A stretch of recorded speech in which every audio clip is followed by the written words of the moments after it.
तो आज हम बात करेंगे इसकी एस इस टाइप की जो एस पावर सप्लाई एंड सम्मति जैसे पावर सप्लाई यूज हर जगह होती है। तो इसमें हम आपको या यूज करेंगे आज कि कैसे इसके कुछ कंपोनेंट्स और ये कैपेसिटर का मेन जो कैलकुलेशन की है इस कैपेसिटर की कैसे इसकी वैल्यू डिसाइड करते हैं। आज हम इसकी कैलकुलेशन अच्छे से करेंगे। थोड़ा सा आपको बेसिक बता देते हैं एस में क्या चीज़ होती है। एस पावर सप्लाई होती है। Switching mode power supply full form S का होता है, बट इसकी हर जगह यूज होती है। किसी भी पावर सप्लाई में हम यूज करते जैसे मोबाइल चार्जर हो गया, एडाप्टर हो गया, और किसी भी लैपटॉप चार्जर, बहुत सारी जगह इसकी यूज होती है। मतलब आवश्यकता पड़ती है पावर सप्लाई 12 वोल्ट 2 एम्पियर या 1 एम्पियर, जैसे 5 मोबाइल चार्जर के लिए 5 वोल्ट 2 एम्पियर की आवश्यकता पड़ती है।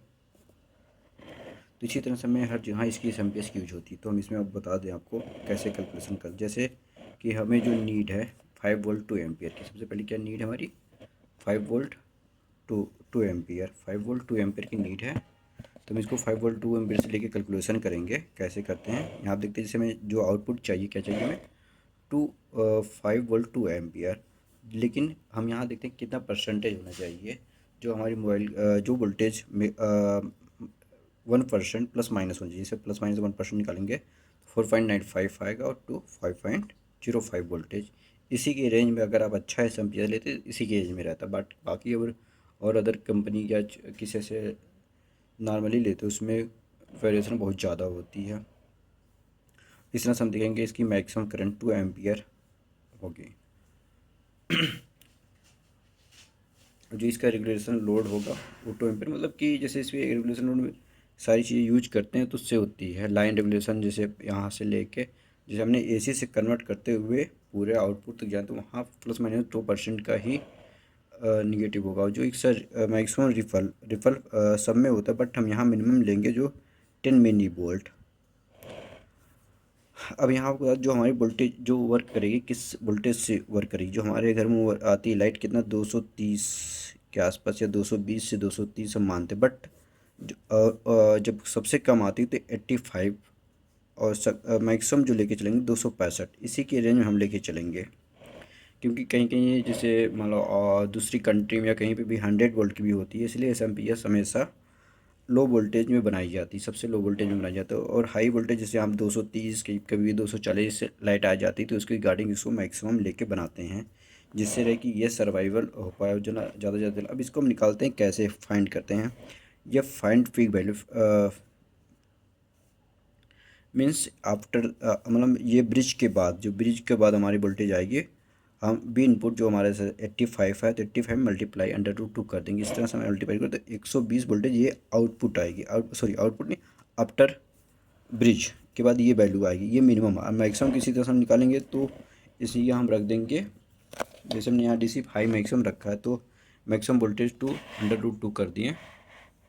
तो आगे कितना हमने मैक्सिमम 265 लिया, 265 अंडर रूट मल्टीप्लाई करेंगे 364 समथिंग आएगा। तो हम इसको लगभग 365 मान लेते हैं। इसी के दोनों दोनों कंडीशन को लेकर हम सॉल्व करेंगे। हम यहाँ डीसी लोड निकालने के लिए जो हमारी वोल्टेज इनपुट हो गया, रिपल हमारी जो होगी उसके डिवाइड बाई 2, क्योंकि जो रिपल होती है मैक्सिमम आएगी उससे हम पॉइंट कुछ करके हाफ लेते हैं। कि इससे होता है ना कि ये रिपल बना है, जैसे ये रिपल अपना है जैसे कि, तो इसके बीच का लेंगे तो इसलिए इसको डिवाइड बाई 2 किया जा रहा है। रिपल के जो आएगी इसके बीच का 2 किया जा रहा है, इसलिए इसका 2 किया जा रहा है, अदरवाइज ये कोई मैन नहीं था। अब ये DC लोड मतलब कि विनिमय रिपल जो आएगी हमारी, और जो डायोड लगे होंगे ब्रिज में उसके वोल्टेज हम माइनस करेंगे। इस तरह से हम निकालते हैं DC वोल्टेज। मतलब कि जो पता चला हमारा यहाँ पे ब्रिज के बाद, जो ब्रिज के बाद ये वोल्टेज आएगी, यहाँ पे जो लोड आएगी इसकी बात हो रही है। या इसको हम कैलकुलेशन करेंगे तो इतना ना कि लगभग हमारा 110 वोल्टेज है। लेकिन हम इसको कैलकुलेशन को सिंपल करने के लिए हम इसको ले लेते हैं 100 वोल्ट या 110 वोल्ट, आगे कैलकुलेशन करते हैं। इसी तरह से हम जब इसका निकालेंगे हाई मैक्सिमम हाई वोल्टेज का, मैक्सिमम हाई वोल्टेज तो 345 आएगा पूरा। मतलब जिस तरह से उसमें क्या नाम है, जब हमने मिनिमम में किया था उसी तरह से हाई वोल्टेज में भी करेंगे। अब हमें क्या निकालना, मेन रीजन जो हमें निकालने का था ये कैपेसिटर की इनपुट वैल्यू। इसलिए तो केवल एक थ्योरी पूरी बताई क्या कि बाकी मैंने इस सब चीज़ों को अच्छे से डिटेल से बताया भी है, लेकिन यहाँ हमें मेन रीजन जो है निकालना है इनपुट कैपेसिटर। जो ये कैपेसिटर हमारा लगा है इनपुट में, जो ये कैपेसिटर लगा है ना, इसकी बात कर रहे हैं कि इसकी वैल्यू कैसे निकालते हैं। यहाँ तो होगी मेरी वोल्टेज। हाँ, ये जो वोल्टेज हमने निकली 300 और मिनिमम हमारी है 110 वोल्ट।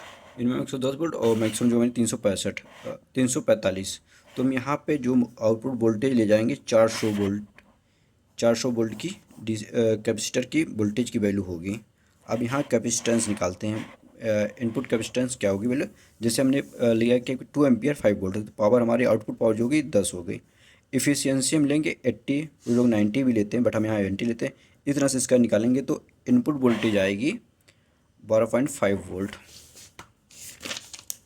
और यहाँ पर इसका निकालेंगे एनर्जी। क्या एनर्जी है, एनर्जी की होती है energy equal to power in upon two minimum frequency.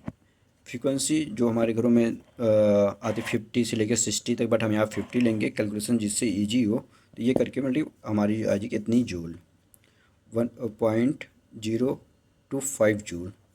अब इसकी सेकंड कैपेसिटेंस की वो निकालते हैं। क्या फार्मूला होता है, two energy upon peak square minus minimum average voltage. हमने यहाँ पे निकाला, आपको जूल हमारी आ गई है। एनर्जी हमने ये निकाला ही है 0.2 जूल में। इसको हम यहाँ पर अप्लाई करेंगे और फिर ये हमारी पीक वोल्टेज 2 आई थी और ये मिनिमाइज हमने बताया कि यहाँ पे 110, यहाँ हम 100 रखेंगे जिससे ईजी फॉर्म में कैलकुलेशन हो जाए। उसका कैलकुलेशन कैपेसिटेंस हमारी इतनी आ जाएगी। मतलब ये पूरा फार्मूला रखने के बाद कैलकुलेशन करेंगे, इतना फराडे आएगा। फराडे को माइक्रो फैराड में 10⁻⁶ से मल्टीप्लाई करेंगे तो ये आ जाएगा। यहाँ 50 आया 56 माइक्रो फैराड, बट हमारे क्या 56 माइक्रो फैराड की कैपेसिटर बहुत कम आती है, इसलिए हम 46 और 68 की माइक्रो फैराड जो कि बहुत आसानी से मार्केट में उपलब्ध होती है, तो इसलिए हम दोनों में से कोई भी यूज कर सकते हैं। ज़्यादा प्रेफर करेंगे 68 माइक्रो फैराड की, जो जिससे हमारी कैपेसिटेंट ज़्यादा कंफर्टेबल है, आसानी से चलने में ज़्यादा समय न लगे और अच्छी से चले।